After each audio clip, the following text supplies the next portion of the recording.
Hey guys, Average Joe here. In the previous video, we did an inspection of all of our dumbbell parts to make sure that everything is as it needs to be. In this video, we are going to replace the locking pins. Now, I had already done a disassembly of this crossbar assembly in the previous video. We're going to do a pin replacement in it, and it's the same in both sides. So I'm not going to do it twice. Just repeat this process for both sides. Now, in the kit, if you take a look at your pins and your washers, and I like to just empty them out onto my work area, make sure that I have my 4 springs and my 4 pins that I'll need for both dumbbells. And now, the very first thing I'm going to do before replacing the pins is to compare the pins to OEM. And in this case, for example, I'm going to be looking at the shape of the pins. I have a video about tweaking these pins to make sure that this pin is customized if it needs to be to match the OEM pin. For example, in this one, you can see the shaft length is different. So I would need to file the shaft length down until it's the same length as the OEM pin. But I have a video about that, and I will link to it in the description. I'm not going to go over that again in this video. Let's assume that you've done that, and now your pins match. The next thing that you're going to do, you don't need this pin and spring anymore. In fact, you could probably, if it's in good shape, possibly sell it again on eBay for someone who is just looking for one quick pin to replace what they have.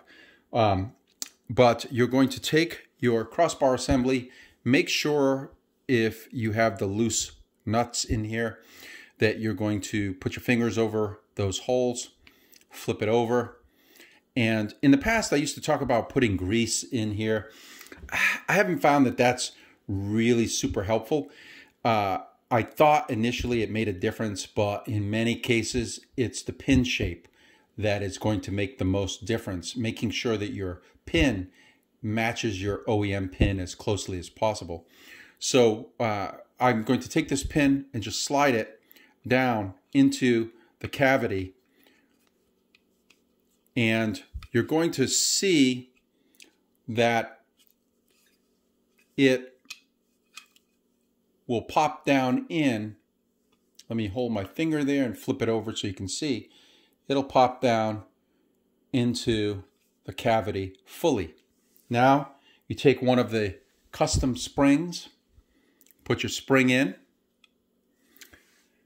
take your screws and kidney plate. I would put a dab of thread lock on each of these screws before you put them in. Then put your kidney plate shaped plate back on and tighten. Now you're not looking to over tighten these. And in this case I have Phillips screws, but you know, if you have the Allen screw version, you're going to use your Allen wrench. But you're not looking to tighten these to the point where you're applying a lot of force to your screwdriver or Allen wrench. It doesn't need that. That would be too much. Just make sure that they are snug all the way to the point where they're not turning easily like that. And now those nuts are, of course, they're secure, so I don't have to touch them. Now I can check and make sure that the action on my locking pin is smooth. This should not be getting caught up. I should be able to go like this as fast as I want, and that pin is going to move in and out. If it's getting hung up, if you see that this pin is, it requires a lot of kind of really smashing on this button to get the pin to move, then you need to go back and take a look and make sure that your pin closely matches your OEM pin. But the operation should be smooth. When you are done with that, the next thing as part of this locking pin process, I want to put all the other parts back on the crossbar assembly. So what I like to do is I take a little bit of grease. Now, you don't have to do this. For this part, you can just put these ball bearings and springs back in. But what I find is that it's very easy for them to come out of position during reassembly. So instead, I take a little bit of the grease or petroleum jelly, whatever you have on hand that's a lubricant, and I put a little bit in the spring pockets where those springs go. And then I take my springs and I put my springs into that grease. And the reason is now they're not going anywhere. You've now given them enough of a bond to the assembly that they're not going to just drop out on you during reassembly. Same thing with the ball bearings. I take a glob and I put it on top of each spring. And you can be generous with it. You don't need to be stingy with this stuff. And you put your ball bearing on. And once again, by doing that, you can now see that it's a little harder, well, not completely foolproof, but it's a little harder for the ball bearings to fall out of position. It just helps reassembly and it makes it a little bit easier. So we're now done with, you can also put a little grease around here as well. If you have a washer, a replacement washer in your kit, it would be these thin 0.5 millimeter washers.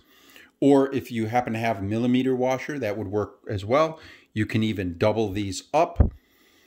But you put your washer and then put your plate. Now the plate, you're going to see the ball bearings appear in these holes on the plate, and you're going to see this pin appear in one of the larger holes on the plate.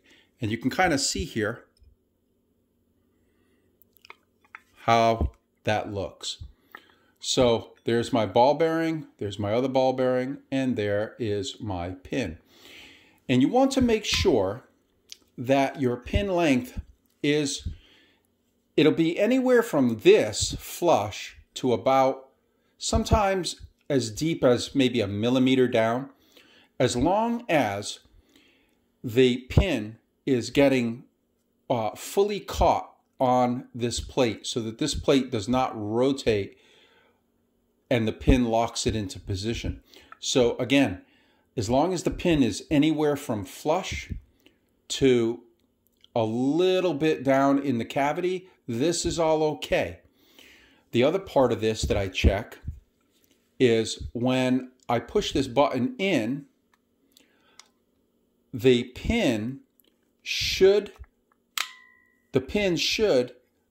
go beneath this plate. Like that. You can see it's fully beneath this plate. And the reason for that is, so when this is on the base, it's going to unlock this pin and allow the assembly to rotate. So again, you know, when the pin is in position and the button is not pressed, it should look something like that or even this, and that's okay. So now this assembly is done. I do recommend either holding it with 2 hands and your thumbs pressing down when you're placing it. I oftentimes will hold it like this, but I've been doing it for so long that I'm confident that I'm not going to drop ball bearings and springs. But you can hold it with 2 hands, or you can even use tape. And tape from here around on both sides, and that will keep this held together while you're working with your reassembly. So you're going to do this for both of your crossbar assemblies. And when you're done with that, we will move on to the next step. See you in the next video.